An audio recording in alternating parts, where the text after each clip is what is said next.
महाराष्ट्र में मुख्यमंत्री के चेहरों को लेकर 11 दिनों से जारी संशय पर अब विराम लग गया है।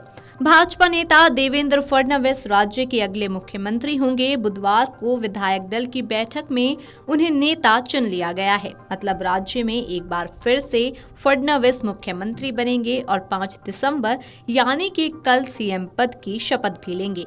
फडणवीस तीसरी बार महाराष्ट्र की सत्ता की कुर्सी संभालेंगे। तो ऐसे में आइए जानते हैं देवेंद्र फडणवीस और उनके परिवार के बारे में। 54 साल के देवेंद्र फडणवीस महाराष्ट्र भाजपा का सबसे बड़े नेता हैं। वे एकनाथ शिंदे के नेतृत्व वाली महायुति सरकार में उप मुख्यमंत्री रहे हैं। देवेंद्र फडणवीस महाराष्ट्र के मुख्यमंत्री और प्रदेश इकाई के अध्यक्ष भी रह चुके हैं।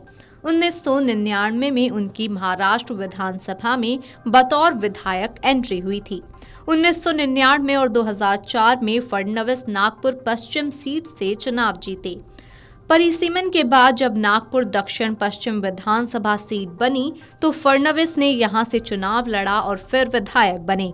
2009 के बाद 2014 में भी देवेंद्र फडणवीस इसी सीट से भाजपा के उम्मीदवार बने और जीते भी। इस जीत के बाद देवेंद्र फडणवीस महाराष्ट्र के 18वें मुख्यमंत्री बने। 2019 के महाराष्ट्र चुनाव में भी देवेंद्र फडणवीस ने नागपुर दक्षिण पश्चिम सीट से अपनी किस्मत आजमाई।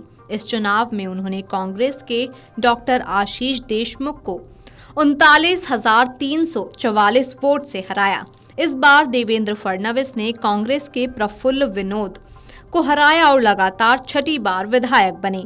22 जुलाई 1970 को नागपुर में एक मध्यम वर्गीय महाराष्ट्रियन परिवार में देवेंद्र फडणवीस का जन्म हुआ था। उनके माता पिता काफी प्रतिष्ठित थे, जो सार्वजनिक सेवा और सामाजिक सक्रियता में सक्रिय रूप से शामिल थे। देवेंद्र के पिता गंगाधर राव फडणवीस जनसंघ के सदस्य थे और वह नागपुर से महाराष्ट्र विधान परिषद के सदस्य भी रहे। आपातकाल के दौर में जब देश भर में विरोधी नेताओं को जेल में डाला गया तो उनमें से एक देवेंद्र के पिता गंगाधर राव भी शामिल थे। गंगाधर राव को एक विरोध रैली के दौरान गिरफ्तार कर लिया गया। उन्हें लंबे समय तक जेल में रखा गया। उनकी माता Sarita Fadnavis Vidarbha housing credit society की पूर्व निदेशक थीं, जो अमरावती के प्रतिष्ठित कालोटी परिवार से ताल्लुक रखती थीं। साल 2005 में नागपुर में देवेंद्र फडणवीस ने अमृता रनाडे से शादी की। अमृता फडणवीस गायक के साथ साथ बैंकर हैं। उनकी एक बेटी दिविजा फडणवीस है।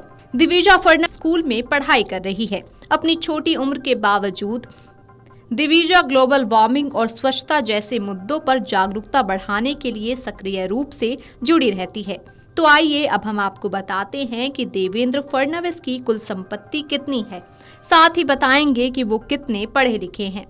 देवेंद्र फडणवीस ने अपने शपथ पत्र में कुल 13.27 करोड़ रुपए की संपत्ति बताई है, जबकि उनके ऊपर 62 लाख रुपए की देनदारी भी है। 2019 के चुनाव में उन्होंने कुल 8.71 करोड़ रुपए की कुल संपत्ति घोषित की थी। 2014 में भाजपा नेता के पास कुल 4.34 करोड़ रुपए की संपत्ति थी। इस तरह से 10 साल में देवेंद्र फडणवीस की संपत्ति में 8.93 करोड़ रुपए का इजाफा हुआ है। फडणवीस ने पारिश्रमिक और किराए से होने वाली कमाई को अपनी आमदनी का जरिया बताया है। चुनावी हलफनामे के मुताबिक देवेंद्र फडणवीस और उनकी पत्नी के बैंक अकाउंट्स में 5 लाख रुपए से ज्यादा डिपॉजिट्स हैं। इसके अलावा महाराष्ट्र सीएम ने शेयर बाजार, बॉन्ड या डिबेंचर में किसी भी तरह का कोई निवेश नहीं किया है। उनकी पत्नी अमृता फडणवीस का करीब 5.63 करोड़ रुपए बॉन्ड, शेयर और म्यूचुअल फंड में निवेश है। इसके अलावा देवेंद्र फडणवीस के एनएसएस पोस्टल सेविंग अकाउंट में 17 लाख रुपए जमा हैं, जबकि उनके पास 3 लाख रुपए की एक LIC पॉलिसी भी है। फडणवीस ने 1992 में RSTS नागपुर विश्वविद्यालय के OR Baba Saheb Ambedkar college of law से LLB 5 वर्ष पाठ्यक्रम पूरा किया था। इसके बाद देवेंद्र फडणवीस ने 1999 में DSC बर्लिन से management diploma in methods and techniques of project management हासिल किया था। Video desk amarujala.com। अगर आप ये वीडियो YouTube पर देख रहे हैं तो हमारे चैनल को सब्सक्राइब कर बेल आइकन दबाएं और Facebook पर देख रहे हैं तो हमारे पेज को लाइक करें। 8 मिलियन प्लस सब्सक्राइबर। आपके इस भरोसे के लिए बहुत धन्यवाद।